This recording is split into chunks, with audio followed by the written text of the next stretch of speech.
On est 14, c'est bon, c'est réglé. Profitez de ce moment, vous l'avez attendu, vous vouliez le vivre et regardez autour de vous. Ça a été vite comme démarrage, désolé, c'était pas le plus propice. Mais le reste, voilà, le reste va suivre.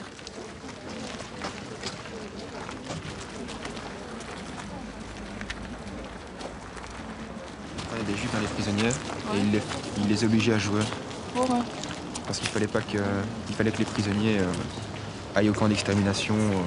Tranquillou, sans rien savoir. Ça facilitait le fait que les juifs allaient au camp d'extermination. En 56 jours, les Allemands ont déporté ici presque demi-million de personnes. Oui. Le voyage ici se faisait en train. C'était des wagons à bestiaux. Pour tuer 1500 victimes, il a fallu avoir entre 5 et 7 kilos de gaz. La mort était accompagnée de vertiges et de vomissements.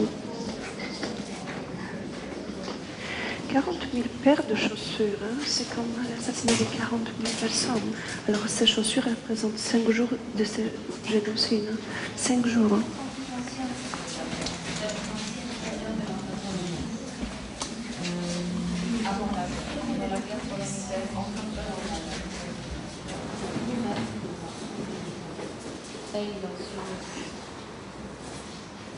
Une vraie fabrique, chaîne de la production, or le produit final était la mort.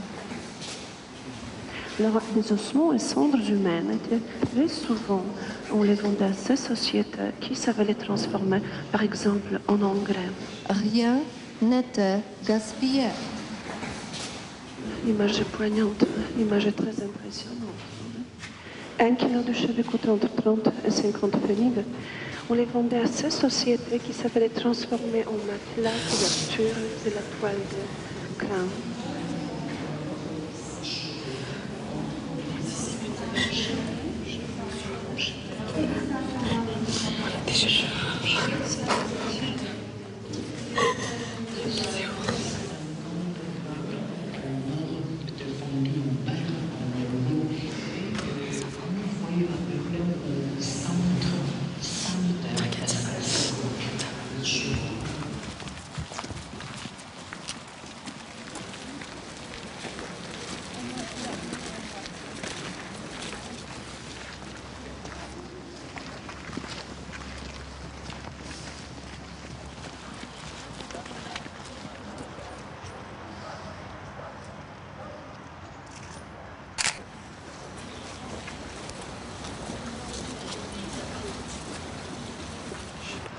C'est que je vais avec des images comme ça.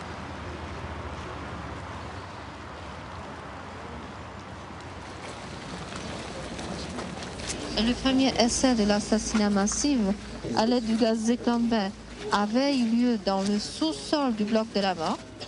Du gaz était rajouté par les nazis. Après, lorsque les nazis ont calculé la quantité du gaz, ils avaient besoin de 15 minutes pour tuer jusqu'à 2000 personnes à la fois. Pourquoi t'as noté? Je fais ma recherche encore. Je fais ma recherche. On voit ce que disent les gens, comparé à ce qu'elle dit ici.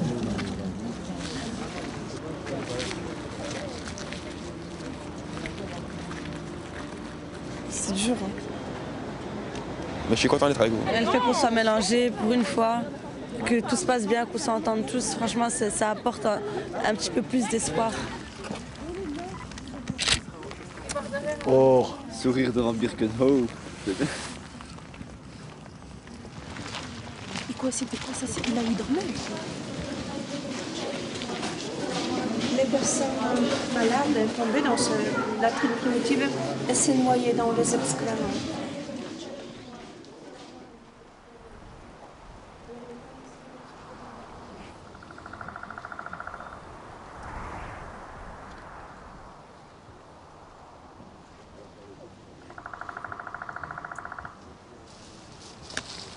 C'est en ce lieu que fut assassinée toute la famille de ma grand-mère maternelle Rosalie, son père Fraim Widawski, sa mère Sylvia Blumbaum et sa sœur aînée Sarah. Ici aussi que fut assassinée en 1942 Sarah Gorodeski, la mère de mon grand-père maternel. Ici aussi que furent tués les 3 frères de ma grand-mère paternelle, Juliette Dickstein, ses frères Gabriel, Samuel et Max, et peut-être ici ou dans les autres camps de la mort que disparurent les familles restées en Pologne et en Roumanie, de mes grands-parents paternels et maternels. Aujourd'hui, l'antisémitisme est revenu. La parenthèse qui avait suivi la découverte des abominations indescriptibles de la Shoah s'est refermée. Des voix s'élèvent aujourd'hui pour parachever le crime en tentant d'effacer le souvenir de leur existence. En traitant les Juifs de menteurs, l'existence de mes arrière-grands-parents, de mes grands-oncles, de mes grandes-tantes, de mes cousins et de mes cousines n'est pas négociable. C'est une réalité.